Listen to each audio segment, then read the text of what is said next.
don't have anything to do and they don't have any structure outside of school.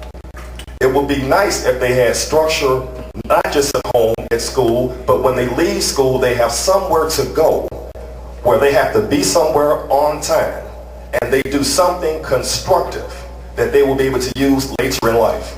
We have millions of dollars of tip dollars that are being utilized each and every year, but I never hear anything about them building a complex for children or for young men and women. Thank you. Yes. For the most part, our TIF funds for the last 3 or 4 years now have been spent between Halstead and 119th and Halstead, all the way back to Marshfield and Vincent. That's on the edge of the ward. We spent money in TIF funds, I think, that were unnecessary in those particular areas, and I would like to see more TIF money go inside the community and look toward foreclosures, things of that nature. Because I've surveyed the ward for the last 4 years when I decided to run for alderman, and I found that out of all the foreclosures that we have, which is 1,200 or so, that 8 out of 10 of those foreclosures have individuals living in them. And I'm not just talking about homeless, but people who are just simply down on their luck because of the recessionary period. And young women, middle-aged men that have just simply lost their jobs. So we need to look out for that. Sweet Home Chicago, right here in the local level. Everything has to be done on a local level as far as TIF funds are concerned. That's what it's for. $5 million or so out of $100 million, okay, should be spent. $5 million. A portion of that should go toward renovating those homes, so that we can make a way for the individuals that are down on their luck. But also, I think that when we look at the blighted communities, that a portion of those TIF funds, okay, should go toward our streets, our sidewalks, as well as our schools, because our children need good education. Right now, we don't have the proper technology in a lot of our elementary schools or our high schools. You need to take a look at putting TIF funds into those areas, because our young folks between the ages of 10, 11, 12, 13, 14 are our next generation, and we have to prepare them for the next generation. So that's how I would like to see our TIF funds spent. But like I said, it's very much a collaborative effort amongst the constituents, the clergy, the representatives, and the storefront owners as well. So. Mr. Bowles, it's your turn. Second. Okay, my next question is from the community, and it is about Dunn School. What are your plans to finally get a new school for Dunn, which they deserve and have been promised? I'd like for you to answer this question first in the community, and a second question that I'd like to pose: what are your plans to change or fix the educational challenges that we face, not only in this ward, but in the city as a whole? So if you could speak to Dunn and their new school, and if you could speak to education overall. Sure.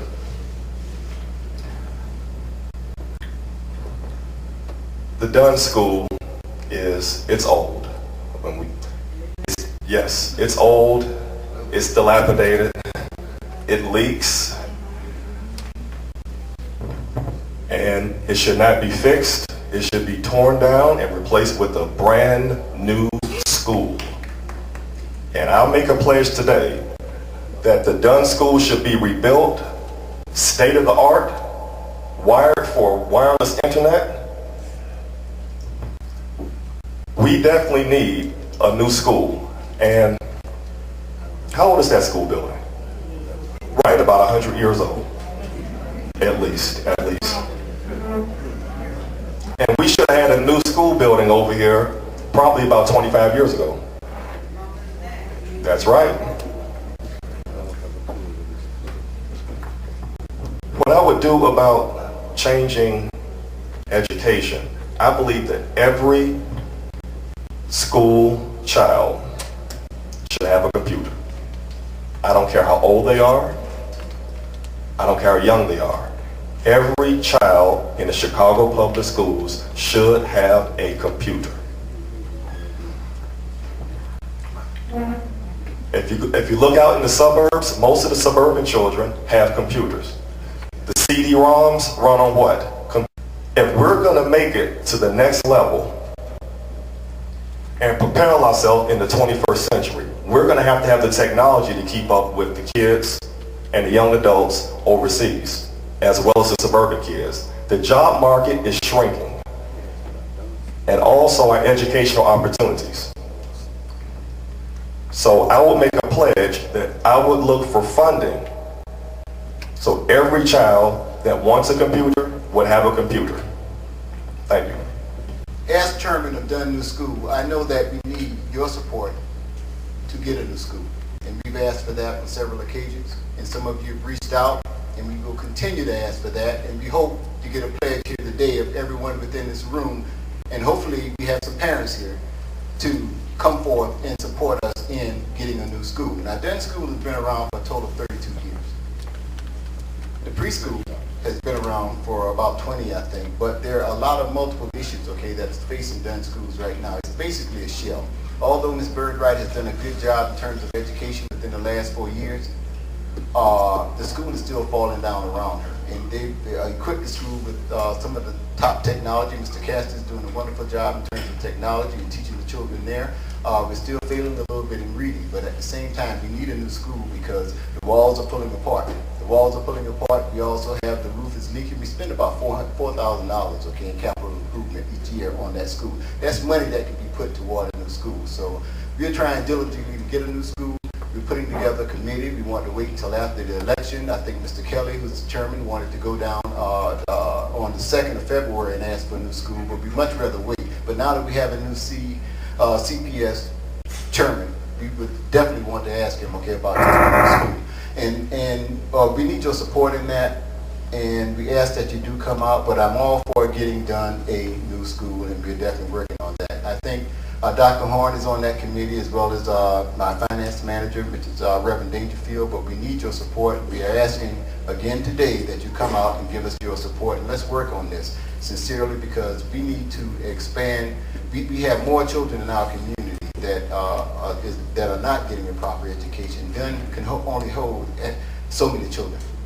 And the student-to-teacher ratio right now, I think, is somewhere between 28 to 1. That's 28 students to 1 teacher. So we need to expand. We need a new school on the lot at 10846 South Union. Thank you. Well, let me be frank and honest. I don't know a lot about Dunn, whether it needs a new school or not, but if it's true that it needs a new school, I would be the strongest advocate for a new school. Not only would I be a strongest advocate, I would be a strongest advocate to make sure some black contractors come in and have a right to build that school.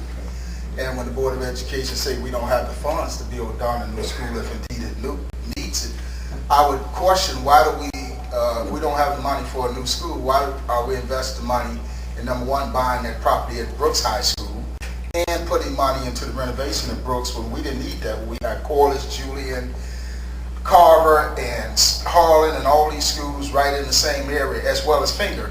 We could be investing those dollars into those schools. So when they say they don't have money, we go question why you don't have money when you're spending unnecessary money by, number one, buying that property that Brooks sit on, and then investing millions of dollars in the renovation. The second part of your question, what would you do about the failing system? If I was the chief executive of this city, I would go in and overhaul the Board of Education from top to bottom. Because I deal with youth, I work with youth, and the curriculum in the Chicago Public School is outdated. It doesn't hold the attention of our youth. That's why they're dropping out of school. You need a curriculum that relates to the youth to keep them engaged so they would stay in school.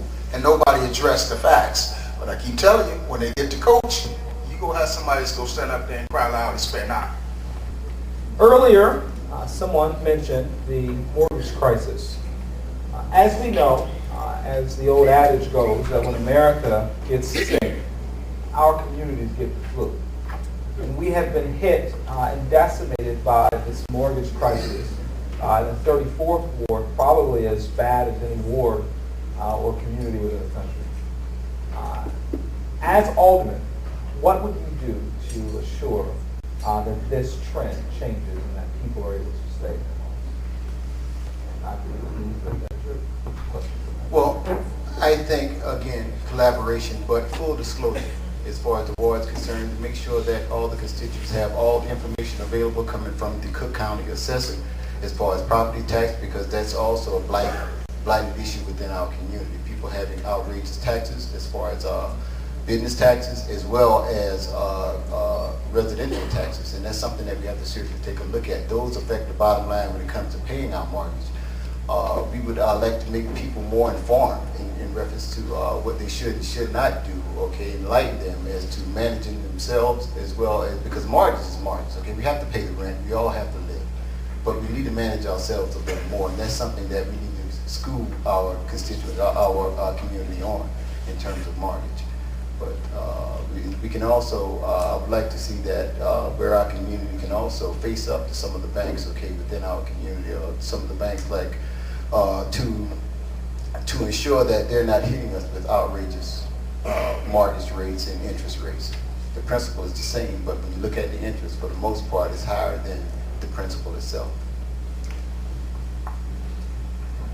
Well, twofold. Mortgage issue, number one, ties back to what I said in my opening introduction. It's tied to the social and economic condition of a people. The people don't have jobs, so they have low-paying jobs, you can't pay their bills. So you create jobs and you create wealth in the community, you will change the mortgage foreclosure problem in our community. You know, when you talk about city contracts, $100 million in city contracts total went, 98 million actually to blacks. When 100 total in the city, when $100 million in contracts went to the Duff family, one family, mayor's friends, in contracts. One of the mayor's friends got more in contracts than the entire black allotment of contracts in the city, and that translates into wealth when you're talking about contracts and jobs. So what I would do to deal with mortgage foreclosure on a direct level, I would first of all impose a law in the city council that says the city has a $1.6 billion budget. Board of Education has a $5 billion budget. CTA has a $1 billion budget. We would pull all of our dollars, our city dollars, out of those banks if they foreclose on the residents of the city. And then I would get with our state representatives and state senators and say we would pull the state $59 billion out of those banks if you want to foreclose on our citizens. You want some voices? You got a voice right here.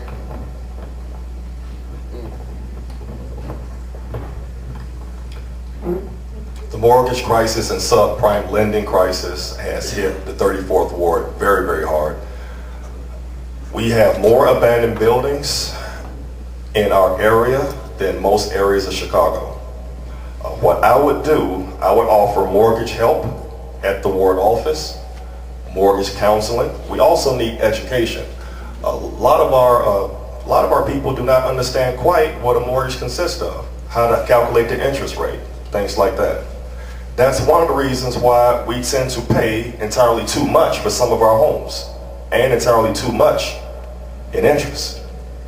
We need to have that financial information to understand what constitutes a mortgage and what constitutes an interest rate, what subprime means, certain things.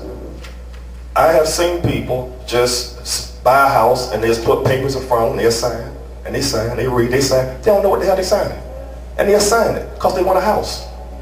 If they had the proper education about how a mortgage works, how to buy a house and keep a home, then we would not be in the mess that we're in. Also what I would do, I would do something about our community being redlined. There are certain banks that will not loan money to our community just based on our zip code, 60628, 60643.